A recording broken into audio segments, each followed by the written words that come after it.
for Oak Bay, Gordon Head. Thank you, Honourable Speaker. Honourable Speaker, it's far too long now since parents at L'École Rose des Vents have been trying to get this government to address their charter rights to have their children receive a comparable public education in French.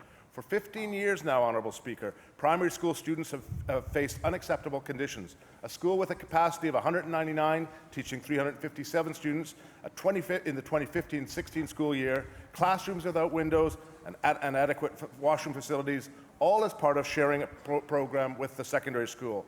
Honourable Speaker, after years of frustration, Francophone parents went to court, arguing that Section 23 of the Canadian Charter of Rights and Freedoms was being violated, and the Supreme Court of Canada ruled in favour of parents, Honourable Speaker. Let's be clear, Honourable Speaker, for the parents this wasn't about assigning blame. In fact, their petition to the court specifically avoided the question as to who was to blame. And yet, Honourable Speaker, despite the Supreme Court of Canada ruling, parents still don't have any answers about when the infringement of their rights will be addressed. My question to the Minister of Education is this. Surely, this is exactly the type of red tape that this government purports to want to do away with. Why, after over 15 years, has this government not stepped in to ensure that these children are getting the educational experience they are constitutionally entitled to? Minister of Education.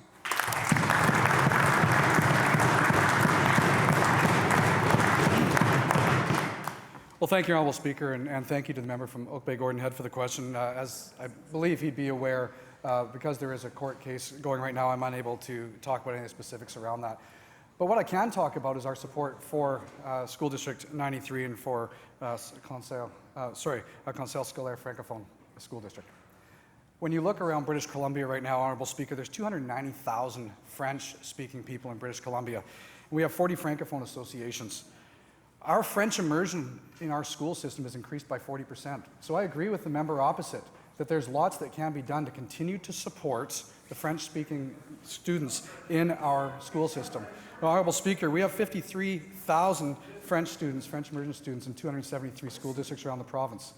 We also have School District 93, that has school districts right around the province. We continue to work closely with them, and I agree, there's opportunities that we have. We're going to continue working with them, as we have been within my ministry, for the School Rosé des Vents to make sure that they have the best education possible for all students. Every student in British Columbia, Honourable Speaker, deserves the same educational opportunities. Thank you, Minister.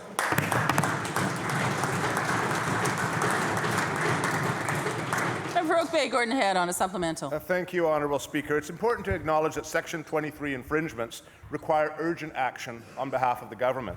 The Supreme Court of Canada, Honourable Speaker, the judgment stated specifically, and I quote, "For every school year that governments do not meet their obligations under Section 23, that is an increased likelihood of assimilation and cultural erosion." This is especially true, Honourable Speaker, in the case of L'École Rose des Vents.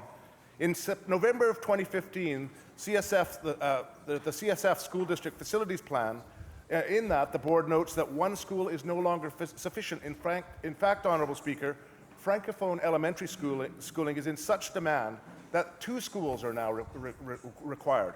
Honourable Speaker, I don't think it's much to ask that after 15 years, parents be given more than just a commitment to study options and work with others.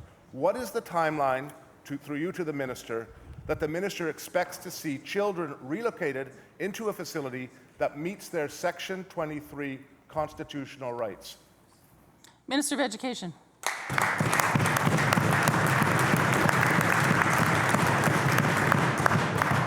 Well, thank you, Honourable Speaker, and thank you again to the member. We have 2 challenges here. We have a school district based mostly in Vancouver that is looking for space. We have the Vancouver School Board, who has lots of empty space. I think we have a great opportunity here, Honourable Speaker, to put the 2 groups together. When you look at the school district, the growing enrollment. Just please wait, Minister. Please continue. Thank you, Honourable Speaker. As the member opposite pointed out, we do have growing enrollment in CSF. It is one of the areas we do have growing enrollment, while we continue to see declining enrollments in the rest of Vancouver.